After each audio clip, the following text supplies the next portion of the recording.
I have a question on my Zig Zag indicator for 2010, adjusting for percentage instead of points. I briefly touched on this on the video from, I guess, 4 days ago. So want to go over this. I made this video and had the question. The video is, if you haven't seen it, you can go up here and you can take a look. VIX doesn't capture this. New levels of volatility in NASDAQ futures with Zig Zag indicators. And if you scroll down, Lewis asks, interesting analysis will be more pertinent to normalize the point calculation. 50 points now is a much smaller percentage of the index was in 2010. 50 points is roughly 0.5% in 2010. NQ was 2,500, which would be 12.5 points per day. And so, good question. I briefly did touch on that in the video. I said it was point-based instead of percentage-based.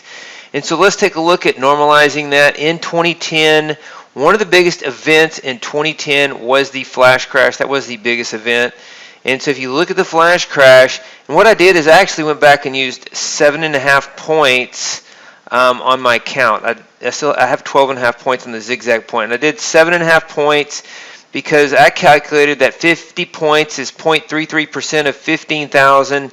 And in May, the closing value of May on the dollar sign comp X, so we're not using back adjusted futures, is 2257. So 0.33% of 2257 is about 7.5 points instead of 12.5 points. So you'll get even more turning points in that time period. So let's take a look at this. You have the zigzag indicator, and that's at 12.5 points. The count, though, is based on 7.5 point turning points. So let's take a look at this. I want to address this question. So I exported the data, and you do get a high value of 65. If you used 12.5 points, that high value would be 26. The pandemic was 62, so the flash crash was greater than the pandemic, but not as great as what we saw on January the 24th. So what we saw on January the 24th was greater than what we saw in the pandemic. It's greater than that big flash crash in May of 2010 timeframe. And you see, we saw 75 readings using 50 points. And so it is higher than that 65. It also drops more quickly, and it stays mostly below 10. Pretty well below 10 throughout 2010. Comment if you agree or disagree. And then I'm going to show you 2020 and 2021 and 2022. So here is what I showed in the other video 4 days ago, the zigzag indicator from 2010 forward. I could put 2022 there. Let's just look at it from 2020 forward. Now if you go back here to 2022, put a line at 10. We are mostly above 10 all year.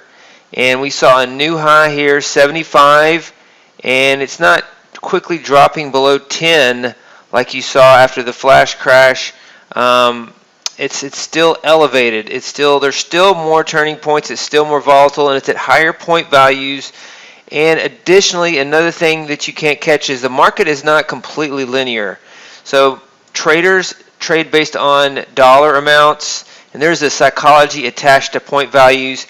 And you can see that here. Point values work. I've seen indexes double and point value ranges stay the same because human traders, and then all of a sudden you get a big volatility adjustment, and eventually the market does have to adjust. It can't just trade in a point value range as the index doubles and triples and quadruples. The index can't be 10 times higher and still trade in the same point value range, but it works more in a step function, and you can use the same stop losses for many years, and then you have to adjust.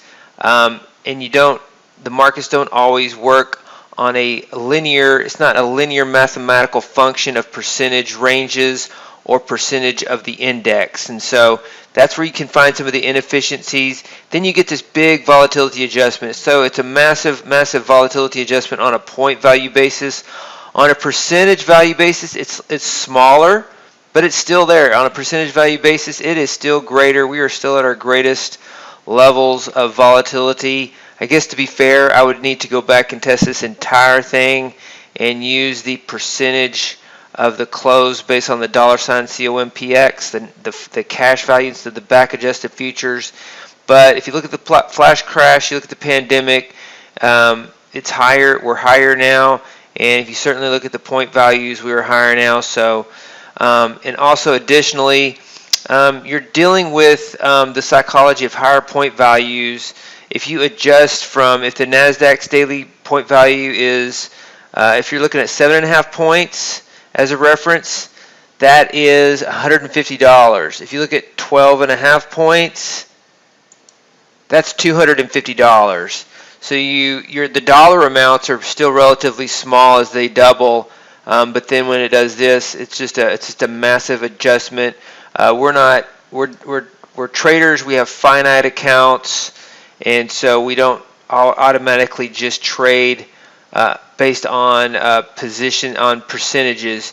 Very, very large accounts, maybe 10 million and up, multiple strategies, multiple position sizing, $10 million account up, maybe consider trading on a percentage basis. But when you are a smaller trader, you have these biases that are more related to point values than percentage values.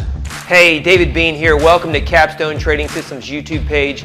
Be sure to subscribe to join our community of algorithmic traders. We are real money traders. We share our winning streaks, we share our losing streaks, as well as market updates, strategies, and coding tips.